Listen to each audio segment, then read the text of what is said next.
বিড়ালকে ভালোবাসবেন।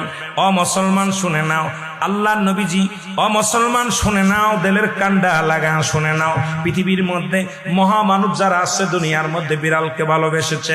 এই বিড়াল একটা গৃহপালিত পশুর মধ্যে পড়ে যায়, এটা এত প্রভুভক্ত হয়, এত মুসলমান শুনে নাও, বিড়ালটাকে অত্যন্ত মায়া করবেন। বিড়ালটা যদি দোয়া করেন, বিড়ালটাকে বিনা কারণে কোনো বিষ দিয়ে মারবেন না, কোনো কিছু দিয়ে মারবেন না।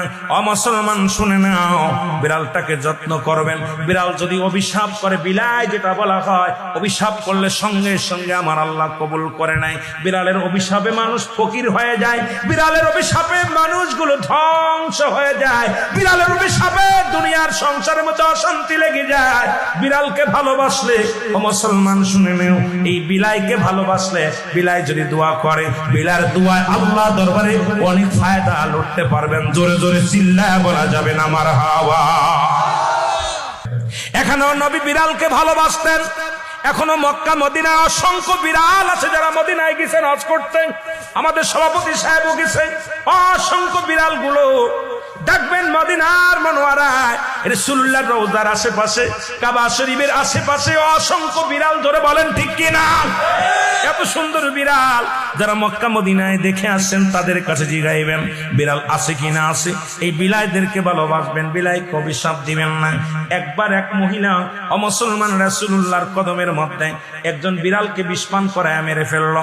রাসূলুল্লাহ তখন সংসারের মধ্যে অশান্তি অমঙ্গল শুরু হলো। নবীর কদমে আসলেন, ইয়া রাসূলুল্লাহ, ইয়া হাবিবাল্লাহ, আমাদের অশান্তির কারণ কি?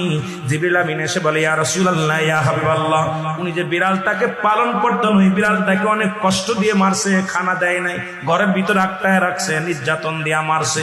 এত কষ্ট পেয়ে বিড়াল ছানাটা মারা গেছে। ওই বিড়ালটা বরদোয়া আল্লাহর দরবারে কবুল হয়ে গেছে। তওবা করছে, তওবা করার পর নবীজি নিজেই বলছে বিড়ালকে ভালোবাসো। আর নবীর সাহাবী আবু হুরায়রার কোসের মধ্যে একবার বিড়াল নবীজি আলোচনা করতেছিলেন সাহাবীদেরকে নিয়ে। বিড়াল ছানার পিতা আবু হুরায়রা, আল্লাহু আকবার বলেন না। বিড়ালের পিতা হঠাৎ করে কোসের মধ্যে বিড়াল ডেকে উঠছে। নবীজি বললেন, এ আবু হুরায়রা। সবাই আশ্চর্য হয়ে গেলেন, এবার বিড়াল ছানার আব্বা কি ডাক। হঠাৎ করে আব্দুস শামস আব্দুর রহমানের কোসের ভিতর থেকে একটা বিড়াল বাইর হয়ে আসলেন। নবীজি আবু হুরায়রা নাম দেয়া পর উনি বললেন, ইয়া রাসূলুল্লাহ, ইয়া হাবিবাল্লাহ, আজ থেকে আমার সমস্ত নাম আমি অফ করে দিলাম। আমার নবী আজ থেকে বিড়ালের বাবা বলে আমারে ডাকছে, আমি বিড়ালের বাবা হই। জগৎ বিখ্যাত একজন সাহাবী, যিনি পৃথিবীর মধ্যে বিড়াল ছানার পিতা নামে আখ্যায়িত। জোরে জোরে চিল্লায় বলেন মারহাবা।